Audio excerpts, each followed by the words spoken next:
लोकसभा चुनाव 2024 में 7 चरणों में से 3 चरणों में वोटिंग हो चुकी है और अब फिर से हम इस बात पर चर्चा करेंगे कि बीजेपी ने खुद के लिए 370 और एनडीए गठबंधन के लिए 400 पार का नारा दिया है।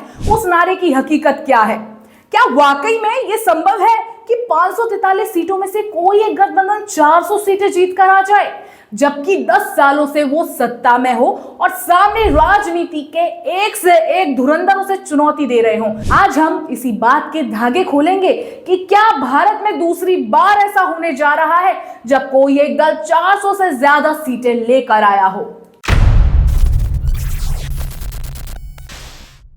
स्वतंत्र भारत के इतिहास में सिर्फ एक बार ऐसा कमाल हुआ जब किसी दल ने 400 से ज्यादा सीटें जीती हों। वो साल था 1984। जब इंदिरा गांधी की हत्या के बाद लोकसभा चुनाव हुए तो कांग्रेस ने 514 लोकसभा सीटों में से 404 सीटें जीती थी। बाद में अन्य 2 राज्यों में भी वोटिंग हुई तो 541 सीटों में से 414 सीटें कांग्रेस की हो गई। उस समय सारे जाति समीकरण, धर्म, भाषा, क्षेत्रीयता के मुद्दे एकदम से गायब हो गए और देश में कांग्रेस ही कांग्रेस नजर आने लगी। बीजेपी का यह पहला चुनाव था जिसमें से सिर्फ 2 सीटें मिली थी। इस बार का चुनाव बड़ा ही रोचक है जब जनता में वोटिंग को लेकर कोई उत्साह भी नहीं है, लेकिन फिर भी 400 पार जाने का नारा कैसे लग रहा है। ऐसी कोई घटना भी इस दौरान नहीं हुई जिससे लगे कि एक तरफा वोटों की सुनामी आ रही है। फिर भी इस बार ये कैसे संभव हो सकता है कि एनडीए 400 सीटें पार करने का असंभव काम कर ले। साम दाम दंड भेद से तो पूरे साम्राज्य नए के नए बन जाते हैं, तो फिर ये 5 साल की सत्ता किस खेत की मूली है?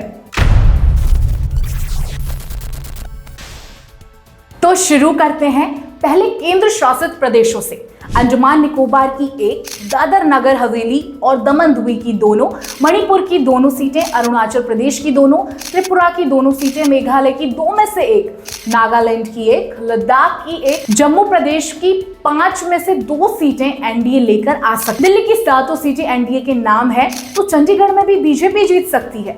वहीं मिजोरम, लक्षद्वीप, पुडुचेरी में 3 सीटें हैं और तीनों सीटें अन्य के खाते में ही हैं। इस तरह 8 केंद्र शासित प्रदेशों में कुल 26 सीटें हैं जिनमें से एनडीए के पास 18 सीटें आ सकती हैं। तो इस तरह एनडीए 543 में से 400 सीटें जीतने का दावा कर रही है, तो उसके मूल में कहीं ना कहीं ये गणित है। 10 साल की लगातार मेहनत है, लोगों के माइंडसेट को जाति और धर्म से ऊपर उठ करके डेवलपमेंट की अप्रोच की तरफ मूव करने के प्रयास हैं। वर्तमान विश्व में जिस तरह के हालात हैं वहां देश में स्थिरता रखना भी बड़ी बात है। कोरोना के बाद दुनिया के बड़े देश युद्ध में उलझे हुए थे और देशों की इकोनॉमी का भट्टा बैठ रहा था। ऐसे में भारत यदि अपने दम पर चल रहा है तो ये बड़ी बात है। फिर भी इस देश में कभी भी कुछ भी हो सकता है। सारे अनुमान धरे के धरे रह जाते हैं जब जनता अपना मैंडेट देती है। तो ये भी कयास ही है, प्रेडिक्शन है, लेकिन इसके आधार बहुत ठोस हैं। अब बात करते हैं हिंदी बेल्ट के उन राज्यों की जिनमें बीजेपी और उसके साथियों का दबदबा है। बिहार में 40 में से 37 सीटें, छत्तीसगढ़ में 11 में से 11 और गुजरात में फिर 26 में से 26, हरियाणा में 10 में से 9, हिमाचल में 4 में से 4, झारखंड में 14 में से 12, मध्य प्रदेश में 29 में से 28, राजस्थान में 25 में से 25, महाराष्ट्र में 48 में से 35, उत्तराखंड में 5 में से 5 और उत्तर प्रदेश में 80 में से 79 सीटें एनडीए के पास जा सकती हैं। अब बात करते हैं उन राज्यों की जहां पर एनडीए प्लस में जा सकती है। असम की 14 में से 14 सीटें, गोवा में 2 में से 1, ओडिशा में 21 में से 9, सिक्किम की 1 में से 1 सीट एनडीए जीत सकती है। वहीं पंजाब की 13 में से सिर्फ 2 सीटों पर ही एनडीए की जीत का गणित बैठ रहा है। अब चलते हैं जरा दक्षिण भारत की ओर जहां इंडिया ब्लॉक मजबूत स्थिति में है और एनडीए का कुछ बड़ा आधार वहां नहीं है, लेकिन इस बार यहां भी एनडीए का कमाल हो सकता है।